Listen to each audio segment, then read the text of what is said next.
Buenas tardes, amigos y amigas.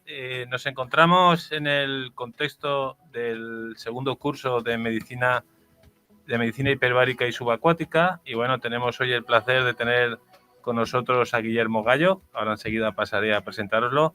Y cómo no, a los dos directores del curso, al doctor Manuel Salvador, jefe del Servicio de Medicina Hiperbárica del Hospital General de Castellón. Y aquí a mi derecha, al doctor Aguilella, catedrático de Física, que junto conmigo, con Eladio Collado, dirigimos el posgrado de Medicina Hiperbárica. Bueno, buenas tardes, Guillermo, ¿qué tal? Muy bien, encantado de estar aquí con vosotros esta tarde y nada, deseando responder un poquito esas dudas que pueda tener la gente y abrir el mundo de la apnea a todos los espectadores.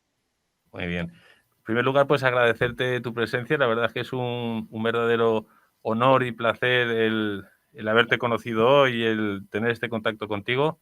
Sí que me gustaría, en primer lugar, pues hacer una pequeña introducción para que la gente conozca quién es Guillermo Gallo. Guillermo Gallo nace en Burgos en el año 1991 y cuando tenía 7 años sus padres pensaron que una vida cerca del mar pues era una vida mejor. Y se mudaron a una localidad que yo creo que todos los oyentes conocemos bien, como es Peñíscola. Sus primeros recuerdos en el mar son como los de cualquier otro niño, como los míos mismos. Fascinado descubre con máscara y tubo los colores y la vida en el mar esconde. Sin embargo, no fue hasta que la vida le llevó lejos de la terreta y el azul del Mediterráneo que nació en él la curiosidad por la apnea. Fue entonces cuando dejó atrás los países nórdicos donde residía en ese momento y se mudó a las Islas Canarias. Descubrir la ciencia detrás de este desconocido deporte le permitió transformar sus inseguridades en curiosidad por explorar las profundidades del mar y de sus propias capacidades humanas. Lo que viene después ya es historia.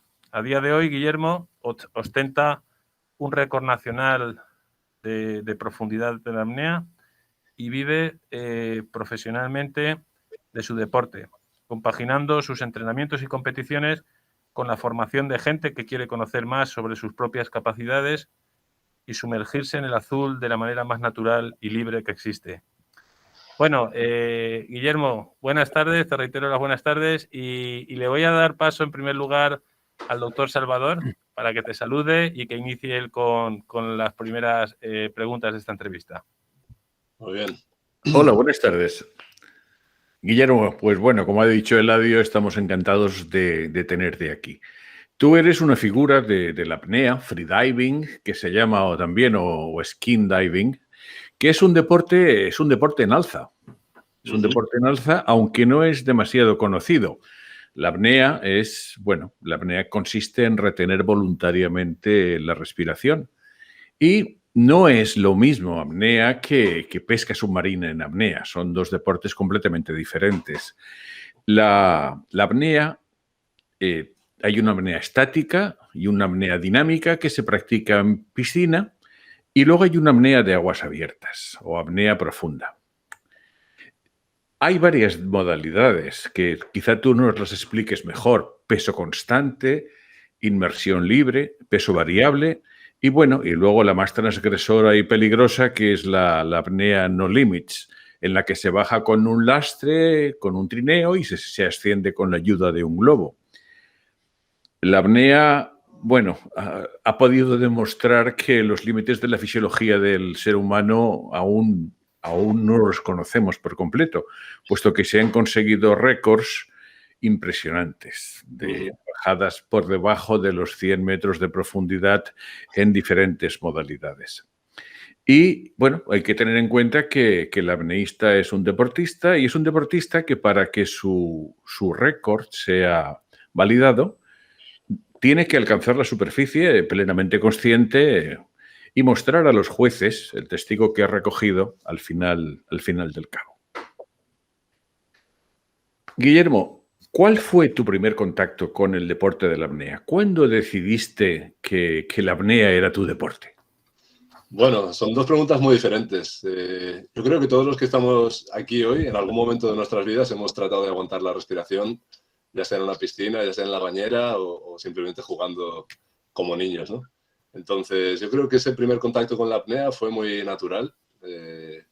Ya os digo, con curiosidad, jugando con amigos y bueno, fue después de unos años que, viendo algún documental que hablaba de las capacidades humanas y de algún apneísta en particular, dije, wow, si esta gente que son, bueno, de carne y hueso como yo pueden hacerlo, sin duda yo igual no consigo esas marcas, igual no consigo aguantar la respiración el tiempo que cuando uno no lo ha practicado parece tan impresionante, pero sin duda eso me despertó la curiosidad y me dio mucha ilusión por descubrir mis propias capacidades. Así que eso fue no hace mucho en realidad, que decidí dedicarme a la apnea. Hablamos de un poco más de 3 años y bueno, desde entonces la verdad es que vivo bastante centrado en este deporte. Es una forma de vida, es una forma de conocerse mejor uno mismo y no podría estar más contento con mi decisión. Tengo una vida muy diferente a lo mejor a la que llevaba hace algunos años, pero siento que tengo una vida muy, muy plena también. Tú eres el actual récord de España de inmersión libre. Probablemente nuestros oyentes no sepan que la inmersión libre, en la que tú alcanzaste 86 metros en los últimos campeonatos en Turquía, consiste en descender sin máscara, sin aletas, y simplemente te puedes ayudar cogiéndote del cabo. Tampoco puedes ayudarte llevando un lastre que te ayude a bajar más rápidamente. Y tienes que bajar y subir con el mismo peso. ¿Querrías explicarnos un poco esta modalidad de inmersión libre? Sí, la inmersión libre, bueno, es mi disciplina favorita dentro de las disciplinas de aguas abiertas. Comentabas como, bueno, el descenso lo realizamos utilizando nuestros brazos para propulsarnos y el ascenso también. Lo de la máscara, a decir verdad, es algo opcional. Los que han buceado saben que cuando descendemos esa máscara también, digamos, almacena un poco de aire y se nos pega a la cara, ¿no? Habría que compensarla. Entonces, como apneísta, ya que tengo un acceso, digamos, limitado al aire, ya que solo llevo el aire de mis pulmones, pues opto por llevar una pinza en la nariz que no solo me permite ahorrar ese aire para compensar la máscara, sino que también me permite compensar de una forma mucho más fluida, ya que no tengo que perder tiempo colocando mis dedos, pinzando la nariz para compensar los oídos. Es una disciplina, desde mi punto de vista, muy, muy profunda, quiero decir, espiritualmente hablando, ya que te permite sentir el cabo, ¿no? Te permite sentir esa cuerda que te acompaña hasta el fondo del mar y a mí particularmente es la que más me permite relajarme y sentirme eso, con confianza, independientemente de la profundidad en la que me hallo. Luego también es verdad, por qué no decirlo, que soy un hombre alto y bueno, pues tener una buena envergadura me permite descender y ascender con una velocidad bastante adecuada y que sin duda pues me convierte en un buen atleta como las marcas parece que indican.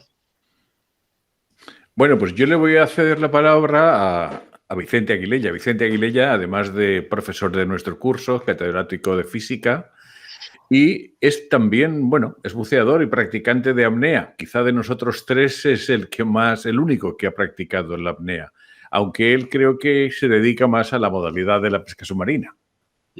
Así es, Vicente, así es. adelante. Gracias por la introducción. Es una suerte poder tenerte aquí, Guillermo.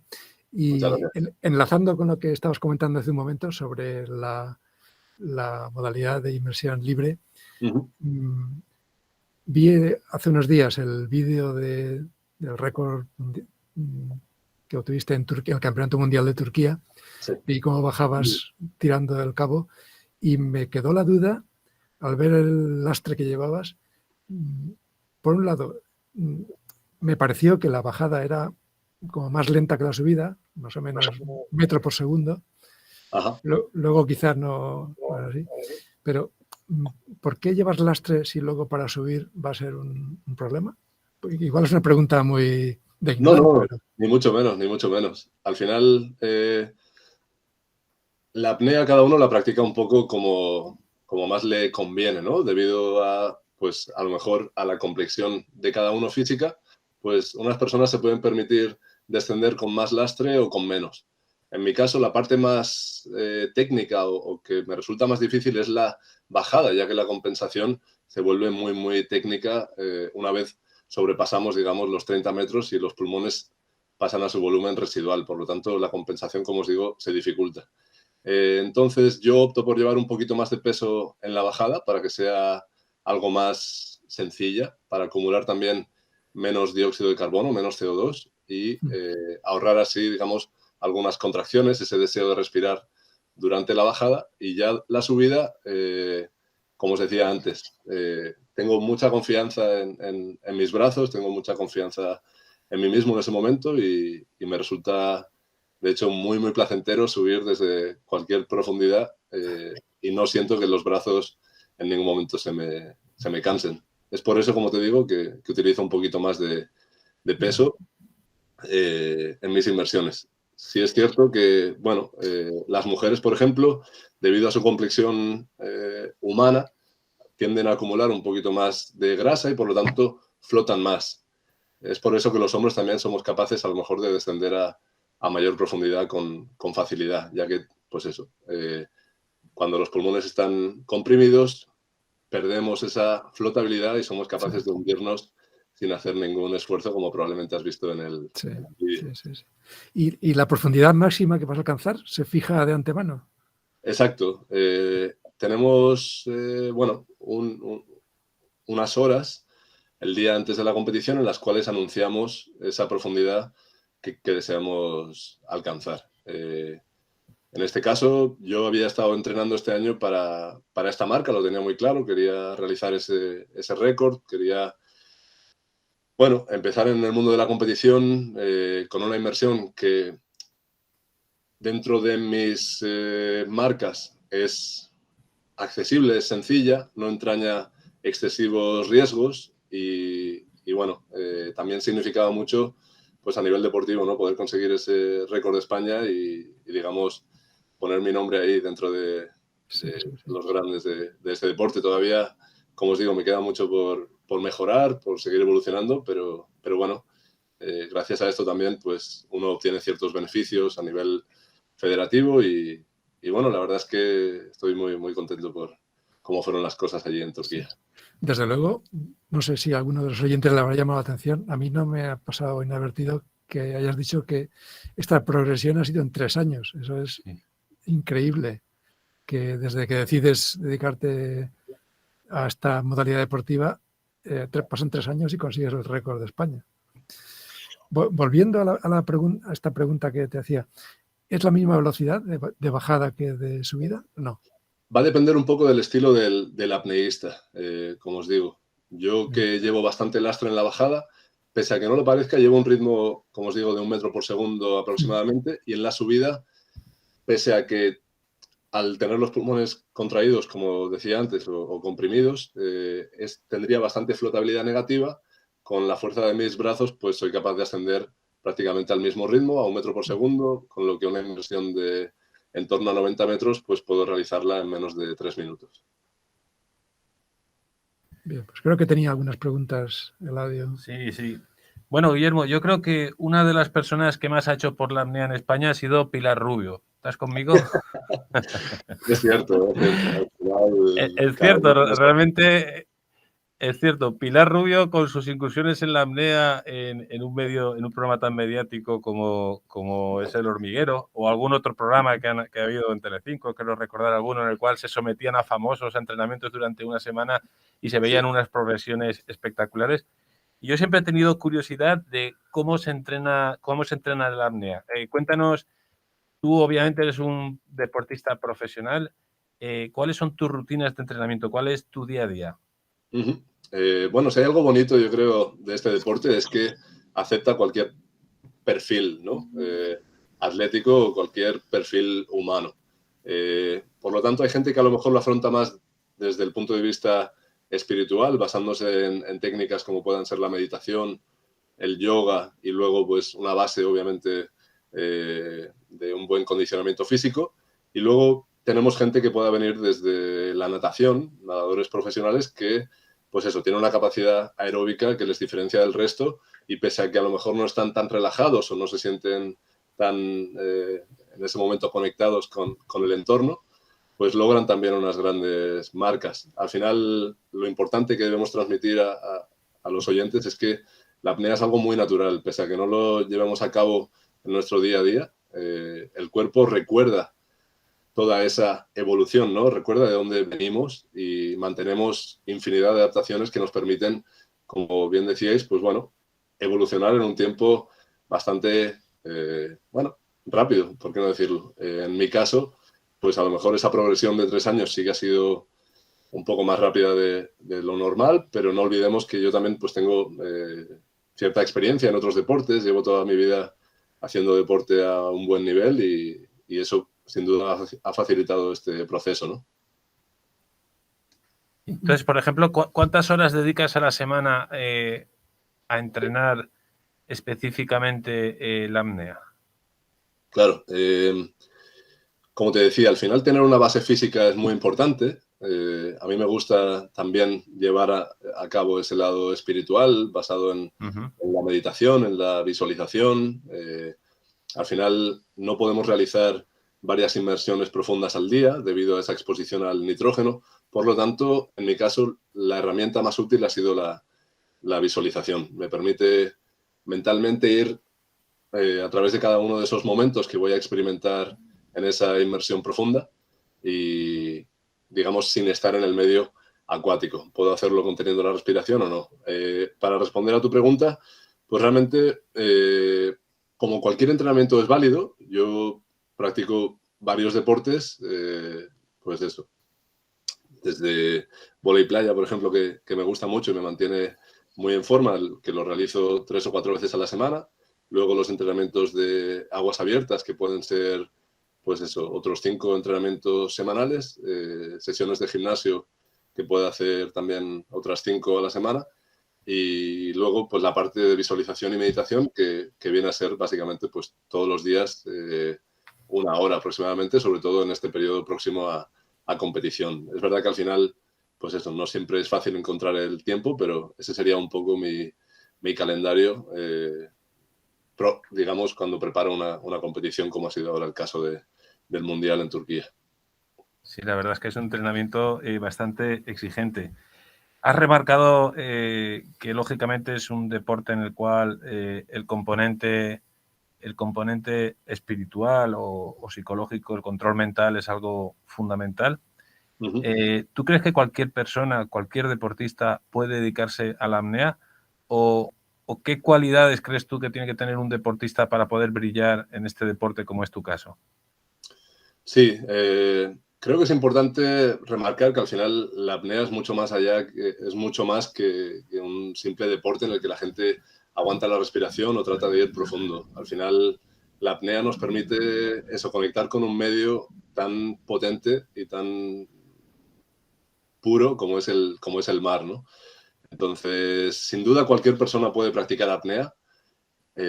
Si la pregunta es, ¿puede cualquiera sumergirse a 80, 90, 100 metros de profundidad? Pues realmente fisiológicamente sí, tendríamos esas capacidades. La cuestión es, bueno, ¿seremos capaces mentalmente de ir a través de, digamos, ese camino, cumplir cada uno de esos pasos que requiere alcanzar una profundidad como esa? Pues obviamente en apnea estar a esa distancia de la superficie para muchos puede resultar un poco aterrador, ¿no? Sí. Bueno, yo la verdad es que comparto con Vicente que he disfrutado mucho viendo el vídeo que hay colgado en YouTube de tu último campeonato en Turquía, donde batiste la plumarca nacional. Pero claro, ahí solo hemos visto 5 minutos. Llega una gran prueba frente a la cual pues llevas mucho tiempo preparándotela, que probablemente te juegas mucho en esta prueba. ¿Cómo son esos minutos previo a la inmersión? ¿Qué es lo que no vemos off the record, fuera de las cámaras? Bueno, hay mucho, sin duda. Hay muchos momentos que uno recuerda, ¿no? Ahora. Es verdad que en ese momento, pues uno trata de alejarse un poco de la presión del momento, de la importancia que eso puede tener en el futuro deportivo en ese caso, de mí mismo, ¿no? Bueno, la verdad que eran momentos de naturalidad. Yo trataba de llevarlo con la mayor filosofía posible. Al final, pues bueno, la apnea es algo que realizo principalmente porque me gusta y porque disfruto haciéndolo. Me gusta conocer mis capacidades y me gusta llevarlo a cabo y conectar en el mar de esa forma.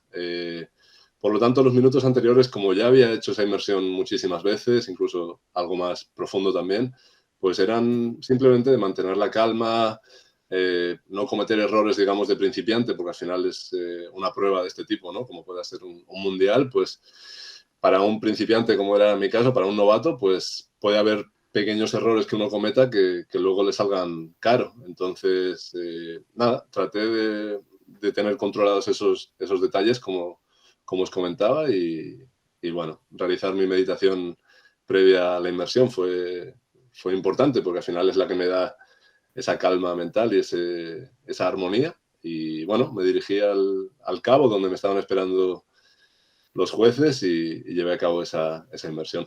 La verdad es que tengo buenos recuerdos.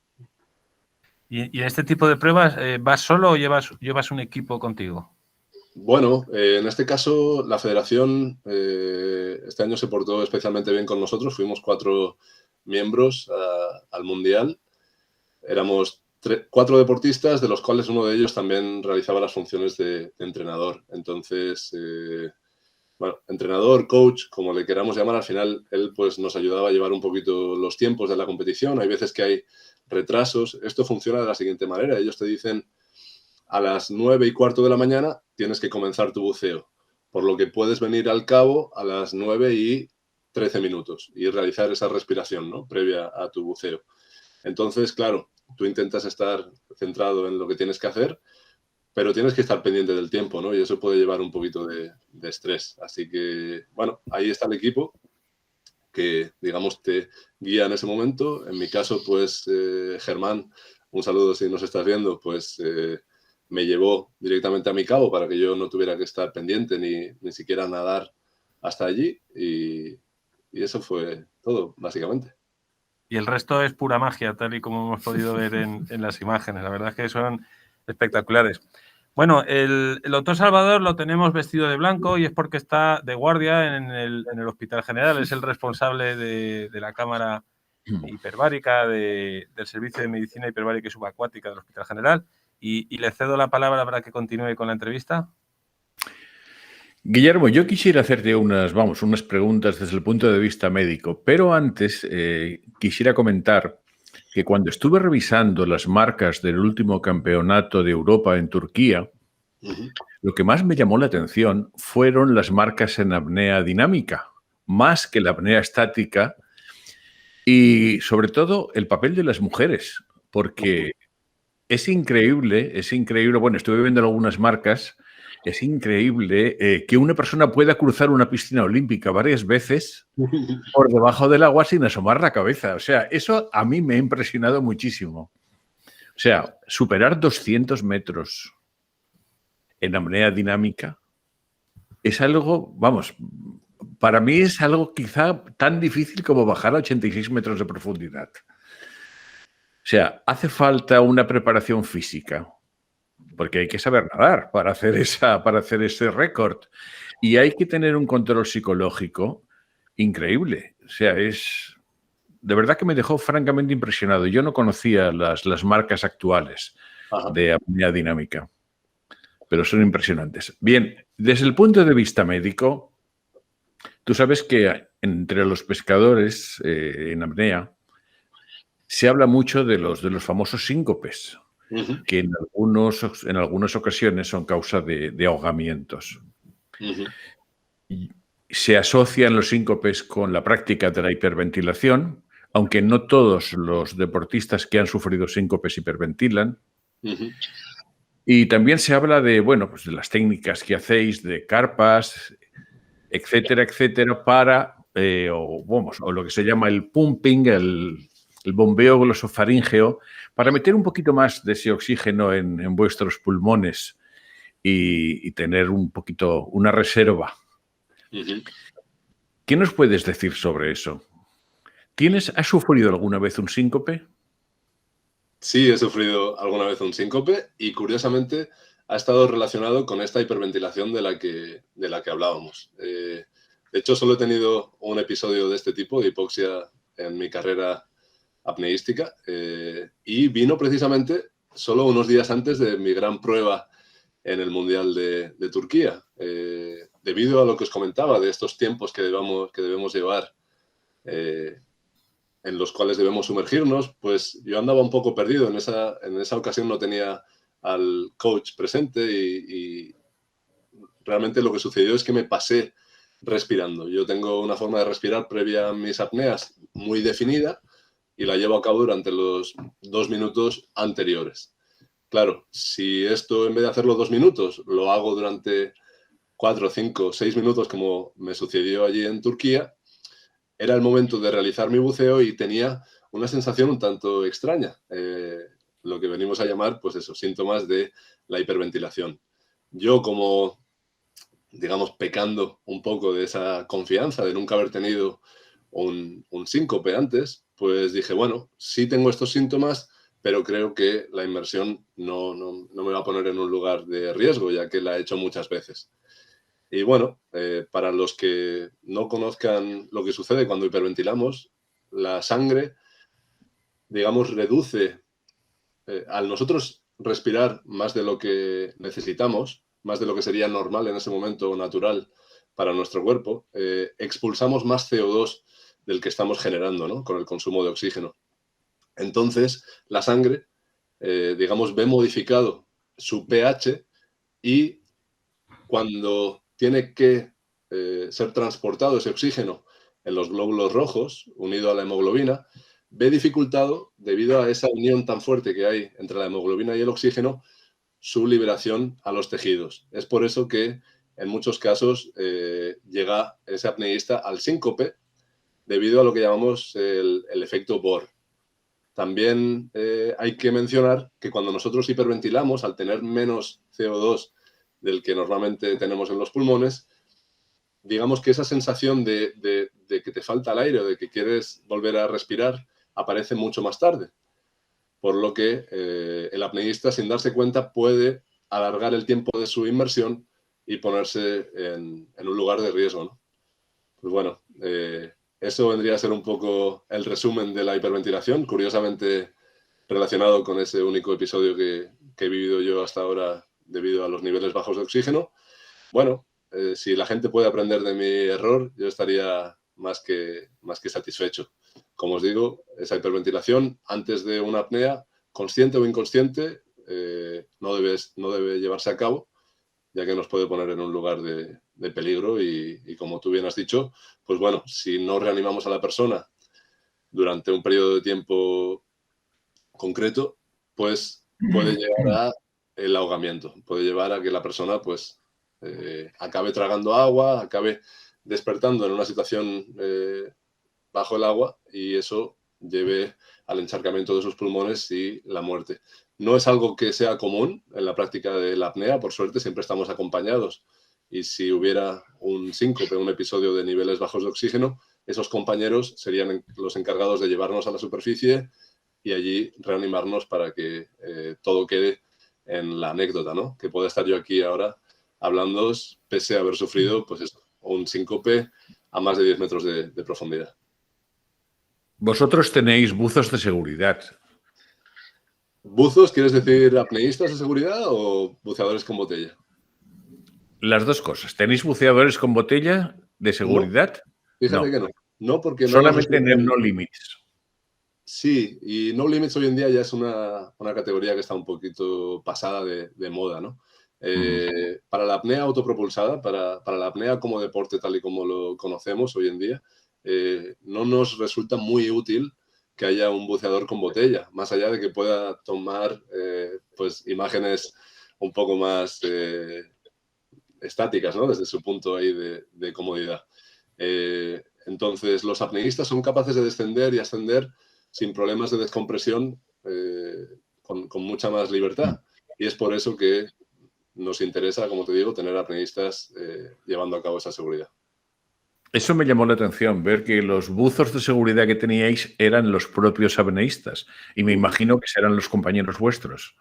Sí, claro, en nuestros entrenamientos diarios, fuera de una prueba como pueda ser este mundial, pues nuestros compañeros del equipo, igual que yo lo llevo a cabo cuando mi compañero bucea, pues ellos están pendientes de mí, ¿no? Esta seguridad normalmente se hace desde un mínimo de 10 metros, es decir, subes acompañado por lo menos los últimos 10 metros o un tercio de la bajada, la que sea más profunda. Pues una inmersión a 90 metros, yo tendré un apneísta esperándome a 30 metros que subirá conmigo para asegurarse de que yo estoy en plenitud de condiciones. Estupendo. Oye, Vicente, creo que querías hacerle alguna pregunta sobre volumen residual o algo así, ¿no? Sí, yo tenía algunas dudas sobre cómo consigues compensar la presión en el oído medio a esas profundidades, porque una vez que se alcanza que el aire de los pulmones llega al volumen residual, para poder compensar ya no se puede hacer con la maniobra típica de Valsalva, de pinzarse la nariz. ¿Cómo lo haces? ¿Podrías explicarnos? Sí, es importante que la gente entienda la diferencia entre Valsalva y Frenzel, que vendría a ser un poco esa técnica que se utiliza en la apnea y que estoy seguro que tú también llevas a cabo pese a que no lo sepas. Valsalva consiste básicamente en exhalar de forma voluntaria, utilizando el diafragma, añadiendo presión en los pulmones y bloqueando la salida del aire a través de la nariz para que, como veis, esa presión que generamos en la cavidad bucal llegue al oído medio y nos permita devolver a su volumen original el oído medio. Bueno, claro, si tenemos en cuenta los cambios de presión que vienen dados por la profundidad, vemos que a solo 10 metros, al doble de presión, el volumen de los pulmones va a ser la mitad. Si yo tengo 8 litros, pongamos, de capacidad pulmonar, a 10 metros se van a convertir en 4, va a estar todo mucho más comprimido. Y es por eso que va a ser difícil la compensación usando Valsalva. Va a requerir un esfuerzo, pues eso, muy forzoso, ¿no? Lo que los apneístas hacemos es que utilizamos la lengua como pistón. Llevamos un poco de aire a la cavidad bucal, como comentaba, y con la lengua generamos esa presión que va a llevar el aire a través de las trompas de Eustaquio al oído medio. Si os fijáis, no es el gesto de tragar, que eso lo suele decir la gente, ¿no? El buceador medio tiende a tragar. Pues bueno, los apneístas o los buceadores que pasan a ser apneístas tienen que reaprender este proceso porque con el tragado generamos una depresión y lo que queremos es todo lo contrario, generar presión en la boca que compense nuestros oídos y no nos olvidemos también de las cavidades paranasales, que esas también hay que compensarlas, pese a que muchas veces lo que nos duele pues es más bien el tímpano, ¿no? Debido a esa succión. Respondiendo a tu pregunta sobre la profundidad y el volumen residual. Como te decía, no vas a ser capaz de compensar con Valsalva más allá de 10 metros, por lo que estás haciendo es un Frenzel, pero es verdad que ese Frenzel también se dificulta una vez nos acercamos al volumen residual, ¿vale? El volumen residual viene dado debido a que a 4 atmósferas de presión, es decir, a 30 metros, los pulmones ya están al 25% de su volumen original. Ya no pueden comprimirse más, pese a que el aire dentro de ellos sí que sigue comprimiéndose. Es por eso que hacemos... Parece que nos cuesta, ¿no? Sacar el aire. Pues bueno, hay diferentes formas de hacerlo. La más común hoy en día para las técnicas, para las apneas profundas, viene a ser lo que llamamos el mouthfeel. Consiste en una carga de aire previo a esos 30 metros, cuando todavía podemos manejar el aire de los pulmones, lo llevamos a la boca y lo gestionamos durante el resto de la bajada. Si os puedo mostrar, fijaros.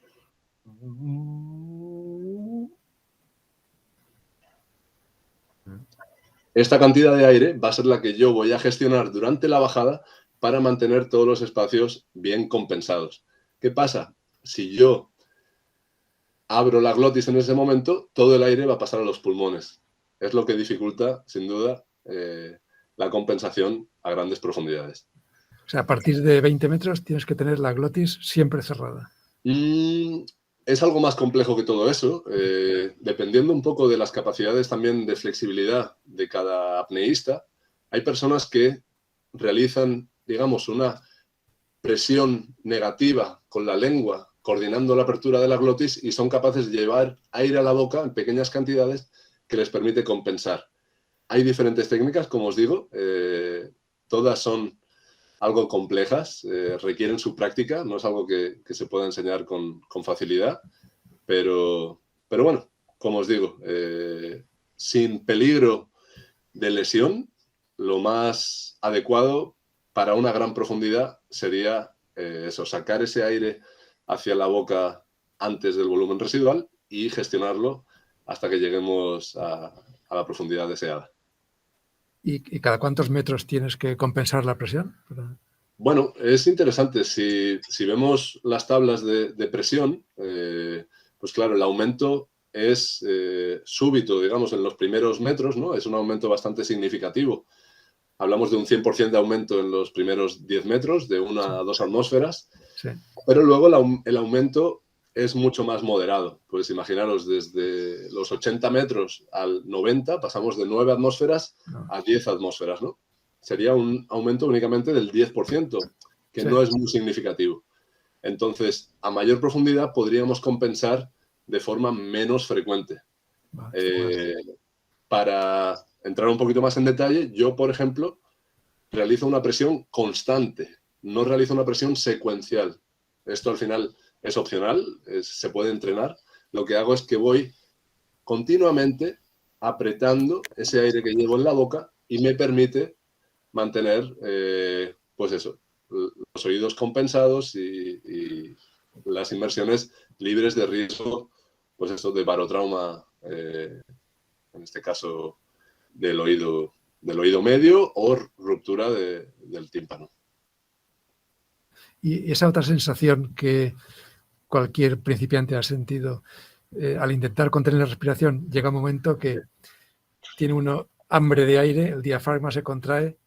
¿Eso se siente también en esa modalidad incluso con técnicas de relajación? ¿Se siente la misma sensación? Al 100%, al 100%. El apneísta ha de aprender a lidiar con esas sensaciones. Eso es importante. Creo que es una transformación. Pues es como el que tiene hambre y está acostumbrado a, cuando tiene hambre, abrir el frigorífico y merendar lo que sea. Pues bueno, cuando uno no tiene acceso a la merienda, pues tendrá que aprender a llevar sus ganas de comer. Cuando nosotros contenemos la respiración, lo que sucede es que aumenta el nivel de CO2 en nuestros pulmones y esto genera una respuesta por parte del diafragma que realmente lo que le está pidiendo al cuerpo es que exhale. La próxima vez que os pase, la próxima vez que intentéis contener la respiración, veréis que lo que el cuerpo os pide es liberar ese CO2 de los propios pulmones. No es una falta de oxígeno, ¿vale? Esto es importante que lo tengamos claro. Entonces, sí, esa acumulación del CO2 se da, obviamente, cuanto más larga sea la apnea, pues más presente van a estar esas contracciones diafragmáticas, ese deseo de respirar, ¿no? Estupendo, pues creo que Eladio tenía alguna cuestión más. Sí, la verdad que ya es que me has dejado totalmente perplejo con las maniobras que nos estás explicando. Creo que cantar ópera debe ser bastante más fácil que aprender todas estas maniobras. ¿Viajas mucho gracias a practicar la apnea deportiva? Bueno, es cierto que en los últimos años he estado más centrado en mi trabajo como instructor aquí en Canarias, introduciendo pues eso a gente que como vosotros tiene la curiosidad y quiere conocer más sobre sus capacidades. Por lo tanto, he viajado, sí, pero no ha sido de una forma, digamos, muy exhaustiva. Próximamente, si tengo pensado algún viaje más, pretendo viajar a la meca de la apnea, en Egipto. Se encuentra el Blue Hole, no sé si habéis oído hablar, el agujero azul. Bueno, básicamente un arrecife que data, no sé si de 10.000 años y que alcanza los 100 metros de profundidad. Bueno, allá me dirijo en las próximas semanas y pienso estar entrenando unos meses allí, conociendo también esa comunidad de apneístas que seguro que tiene mucho que enseñarme y bueno, disfrutando, claro, de mis capacidades también. A ver si os puedo traer un poquito de arena del fondo del Blue Hole y la ponemos allí en la universidad. ¿En qué países es más popular la apnea? Yo creo que a nivel de prestigio, bueno, a mí me sorprendió, por ejemplo, en el Mundial, ver la cantidad de medios que el equipo italiano, por ejemplo, atraía, ¿no? Tenían allí, pues, la RAI Sport estaba haciendo de forma continuada un seguimiento que en España todavía, pues, es difícil de ver, ¿no?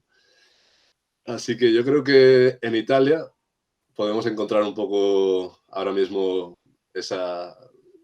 Sí, donde la apnea, digamos, está más popularizada, gracias también a que han tenido, pues, grandes apneístas como puedan ser, pues, Enzo Mallorca, hablamos también de Umberto Pellizzari, grandes figuras de esta apnea que han, sin duda, contribuido a que nuestro deporte esté donde está hoy en día. Muy bien. Y con tu amplia experiencia, ¿cuál es el sitio más bonito que has buceado nunca jamás? Pues bueno, tengo uno pendiente, que son las Columbretes. Creo que los que las habéis visitado sabéis que son, bueno, unas islas muy, muy especiales y con mucha vida, gracias también a su reserva.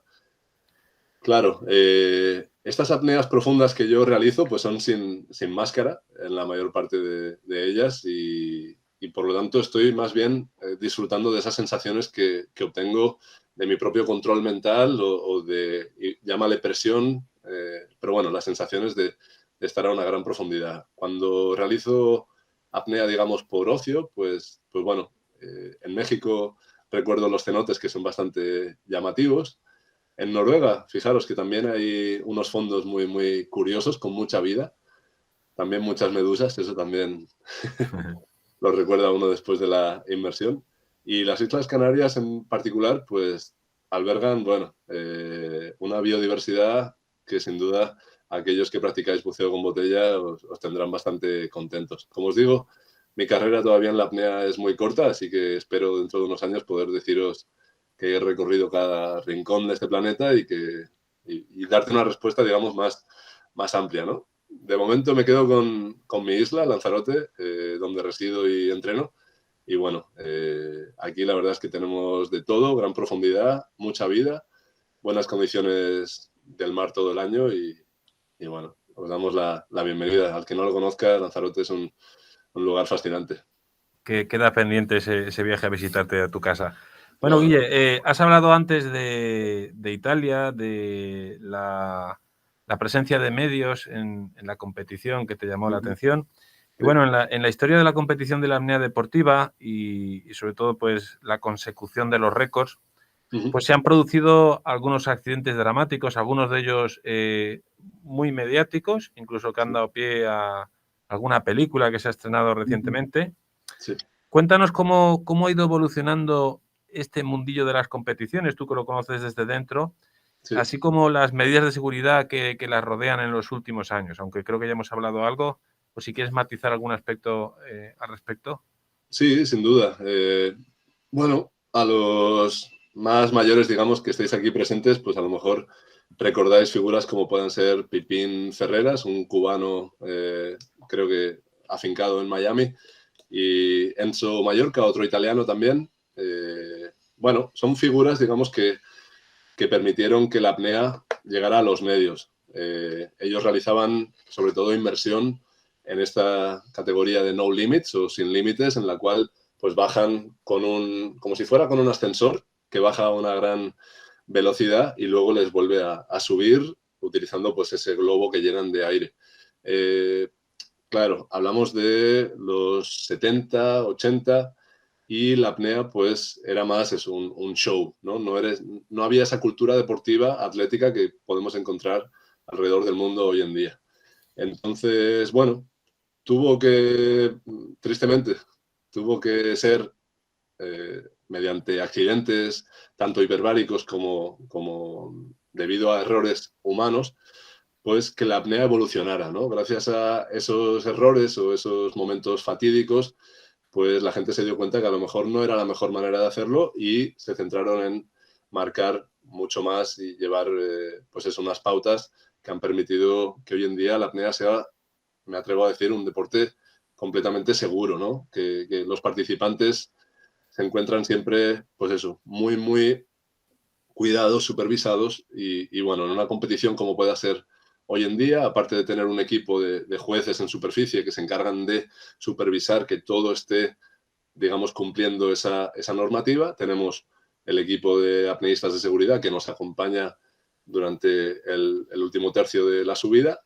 También tenemos un sonar desde la embarcación en el cual los jueces y el equipo de seguridad nos está viendo, digamos, dibujado en ese transductor y saben perfectamente si nos movemos, si estamos descendiendo, si nos hemos dado la vuelta antes de lo anunciado, por ejemplo, o si de repente nos hemos parado, pues bueno, ellos en ese caso serían capaces de activar este sistema de contrapeso, el cual consiste, pues eso, como su propio nombre indica, un peso que tira de ese cabo en el cual estamos realizando la inmersión y el apneísta, gracias a que va conectado normalmente de la mano con un cable al propio cabo, inconsciente o consciente, llegaría a la superficie y ahí podrían el equipo de seguridad, como os digo, llevar a cabo esa reanimación si fuera necesario. Hablamos de que en los últimos 15 años en la apnea deportiva no ha habido ninguna muerte, ¿no? Pese a lo que la gente pueda pensar, que es un deporte de locos o de inconscientes, todo lo contrario. Yo creo que aquellos que lo practicamos somos muy conscientes de los riesgos, por eso también lo practicamos de una forma muy, muy segura y tratamos, pues eso, de limitar aquellos factores que pueden ir mal, ¿no? Como os digo, creo que hay, pues eso, un concepto equivocado a lo mejor de lo que es la apnea de profundidad o deportiva y bueno, están en las manos también de los apneístas que podamos transmitir este mensaje porque de verdad es un deporte que puede practicar todo el mundo y sobre todo disfrutar, ¿no? Independientemente de la profundidad a la que uno acceda o alcance, os aseguro que hay unas sensaciones increíbles ahí abajo conteniendo la respiración y que todos deberíamos en algún momento de nuestras vidas experimentar. Sí, la verdad es que oyéndote a todos nos están entrando ganas de al menos intentarlo. Irse al mar ya. Sí. Ahora el agua un poco fría, pero... Sí. Y con los buzos que llevas de seguridad, ¿utilizáis algún tipo de símbolos específicos para indicar que todo está correcto?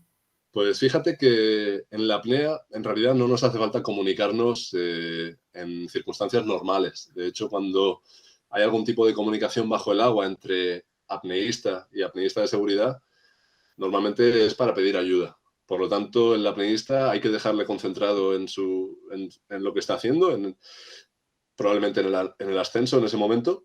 Y si necesitara ayuda, pues sí, cualquier signo sería reconocido como esa señal para asistirle y llevarle a la superficie. Pero no tenemos, digamos, ese lenguaje como pueda ser en el buceo con botella, en el cual pues está todo muy marcado, ¿no? Uh-huh. Bueno, pues ya para ir acabando con esta entrevista, que la verdad es que se me ha pasado volando, me ha llamado mucho la atención que solo lleves 3 años practicando la apnea. Obviamente de esos 3 años, supongo que más a un nivel más profesional, pues probablemente sea 1 año, 1 año y medio, y además coincidiendo con el confinamiento. Uh-huh. ¿Dónde crees que está el techo, tu techo como deportista, o más bien el suelo, no sé muy bien cómo definirlo en el mundo de la apnea? Con tu edad, con la juventud que tienes, ¿dónde crees que está tu propio límite y cuáles son tus planes para el futuro? Bueno, yo me lo tomo con calma, la verdad. Hablamos de que probablemente los 40 años sea el momento pico de un apneísta medio, ¿no? Los 40 años te permiten tener en el papel pues una cierta estabilidad mental, una cierta experiencia, unos años también de práctica que te van a hacer sentirte más cómodo en el agua y que probablemente permiten también desarrollar tu adaptación al entorno de una mejor manera. Y bueno, hasta ese punto pues tengo todavía mucho tiempo por delante y aunque no, digamos, no tengo esa obligación o presión personal por seguir avanzando en la profundidad, sí que creo que bueno, si la vida me lo permite y puedo seguir entrenando, pues vamos a seguir añadiendo metros a a ese currículum, pero sobre todo que sea de una forma constructiva, de una forma basada en el disfrute, como está siendo hasta ahora. La disciplina obviamente es parte del proceso, pero creedme que hay muchos momentos muy, muy buenos de disfrute y en ese camino estamos. Como os digo, Dahab, Egipto en este caso, va a ser mi próximo destino y ojalá pues allí pueda seguir conociéndome mejor y disfrutando del entorno acuático. Veo, por qué no, los 100 metros al alcance de mi mano en los próximos meses o años, ya veremos. Pero bueno, sin prisa, pero sin pausa. Ahí estamos. Te iba a pedir que si te atrevías a vaticinar una marca y ya me has hablado de los 100 metros. ¿Crees que ahí podría estar tu tope? No, ni mucho menos. Creo que está bastante más allá. Pero bueno, como te digo, esto es trabajo diario y al final la vida da muchas vueltas, ¿no? Entonces trato de no tener un apego por una marca en concreto, sino que sea todo pues rodado, natural, como ha sido hasta ahora. Como decíamos, la progresión ha sido muy buena y la idea es seguir, pues bueno, permitiendo que mi cuerpo sea el que marque los tiempos. Ya habrá tiempo de ver cuál es el límite, si llegamos a él. Al final, pues eso, hay muchos factores, ¿no? Ahora vengo de pasar el COVID hace un mes, por ejemplo, y uno se pregunta, uy, ¿cómo va a estar mi apnea, no? Así, en petit comité, os puedo decir que terminé el confinamiento de 10 días y me fui al mar y me sentía perfectamente bien, como siempre. Estuve, pues eso, pescando, consiguiendo, digamos, esa comida después del confinamiento fresca que me apetecía tener. Y bueno, pues como os digo, puede haber momentos, obviamente, de un estancamiento, incluso perder capacidades, pero bueno, que eso no nos quite la pasión por lo que hacemos. La verdad es que da gusto oírte hablar y bueno, esta entrevista va a quedar grabada y estará disponible al alcance de quien la quiera oír y yo creo que eres un buen ejemplo para mucha gente que quiera practicar este deporte. Bueno, y justo en colación, ya para finalizar, ¿qué le aconsejarías a los deportistas o a las deportistas que se sientan atraídos hacia este mundillo del subacuático y de la apnea en concreto? Bueno, más que a los deportistas, yo creo que, como no me canso de repetir, esto es algo que está al alcance de todos vosotros. Entonces, no hace falta tener unas condiciones físicas admirables para sentirse cómodo bajo el agua. Como os digo, es algo muy, muy natural.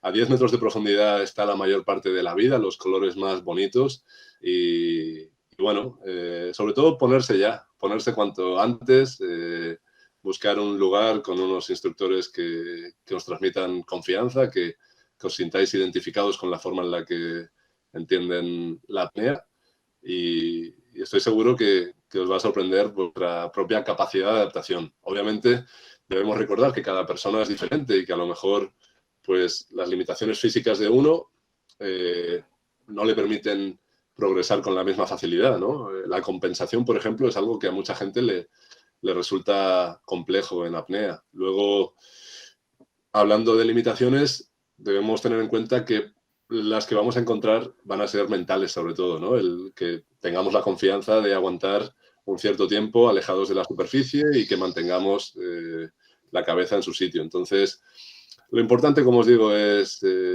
iniciarse en esto de la apnea, ya sea con un tubo, un snorkel y unas gafas en las vacaciones en el Mediterráneo, que todos vais a poder, seguro, tener la oportunidad. Y bueno, ir jugando un poquito. No os preocupéis, no es algo que entrañe excesivos riesgos. Sobre todo hay que ser prudente, como en cualquier cosa de la vida.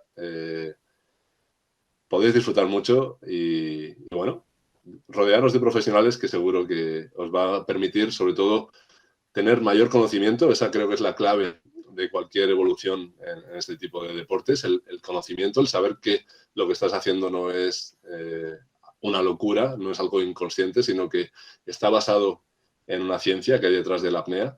Y bueno, permitir que el tiempo os lleve a donde tenga que llevaros, pero que sea por el buen camino y que lo disfrutéis, que estoy seguro que va a ser así. Gracias, Guille. Bueno, tenemos unos minutos para que la gente que está conectada ahora mismo en directo pues pueda hacerle algún tipo de consulta o de pregunta a Guille. Tenemos en concreto a nuestro colega en común, a Alex Rosollo, que lo tenemos actualmente, creo que está en México o en Guatemala, y fue nuestro nexo de unión. Y bueno, él tiene claro que el secreto de tu éxito es el vóley playa. Eso es la primera premisa. Y bueno, y sí que le gustaría lanzarte una pregunta, que es que si realmente estás pendiente del profundímetro y el tiempo ahí bajo, o simplemente te dejas llevar por las sensaciones del apneísta a la hora de elegir el momento de me voy para arriba, que no llego. No, yo no me baso en nada, digamos, que no sea mis propias sensaciones en ese momento. Creo que es importante, de hecho, conocerse y reconocerse. Cuando es momento de subir, es momento de subir, y cuando es momento de dejarse llevar, pues eso es lo que hacemos. Hay muchos apneístas que, digamos, como habíamos comentado antes, es el tema de la compensación, llevan alarmas que les dicen en qué punto se encuentran de su bajada, o pueden contar mentalmente, pues llevo, pum, 55, 56, pum. Yo creo que, bueno, que cada uno lo afronta a su manera. En mi caso, simplemente escucho a mi cuerpo y hasta ahora, bueno, contando el caso este que os comentaba de la hiperventilación, que es muy especial, pues no me ha llevado, digamos, a ningún episodio de peligro. Así que escuchad a vuestro cuerpo, tranquilos bajo el agua y vais a estar bien. Siempre acompañados, pero tranquilos. Muy bien. También tienes ánimos y recuerdos de Mara Guida, que bueno, que te traslada que grande Guillermo y que sin prisas y sin pausa llegarás a alcanzar todos tus objetivos. Bueno, ¿hay alguna pregunta más? El doctor Salvador, desde nuestra unidad móvil del Hospital General, ¿tiene alguna pregunta? Yo creo que lo ha explicado todo muy bien. A mí no me queda ninguna pregunta. Muy bien. Sí que me gustaría... ir al agua. Sí que me gustaría, pues, compartir con la gente que tenemos conectada, que, bueno, y recordar un poco que el contexto de esta entrevista que estamos realizando con Guillermo es en el marco del curso de medicina hiperbárica y subacuática que realizamos en la UGI. Es la segunda edición este año es la segunda edición que lo llevamos a cabo. Y en el marco de este año, la última semana de mayo, la primera de junio, vamos a tener una sesión presencial, y en esa sesión, si el calendario de competiciones y de entrenamiento de Guille lo permite, pues lo tendremos entre nosotros y podremos realizar una sesión plenaria presencial, incluso una práctica de iniciación a la apnea, primero en seco, ya estábamos un poco diseñándola, y luego o bien la haríamos en el mar o bien en la piscina.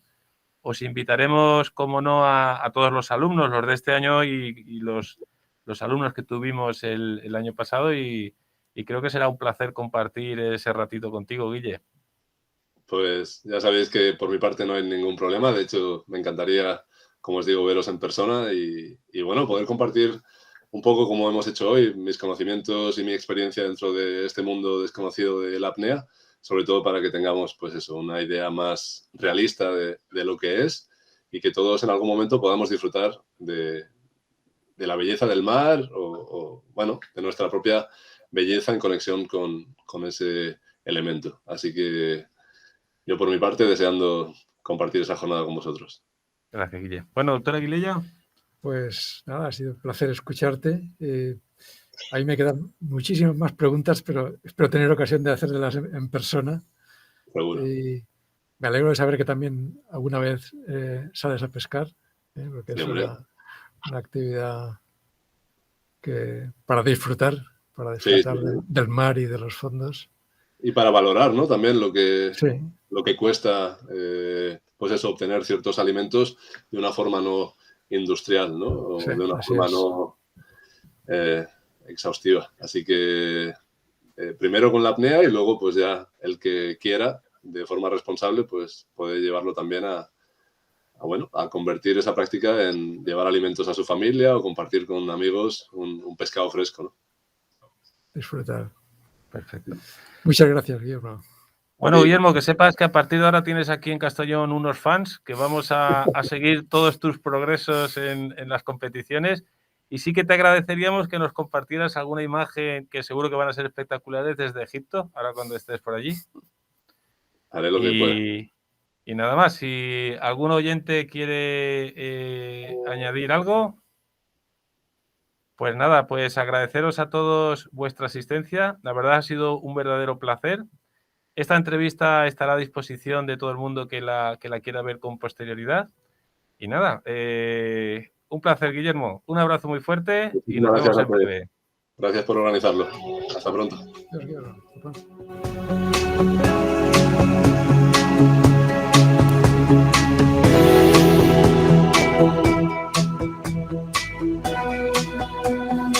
pronto.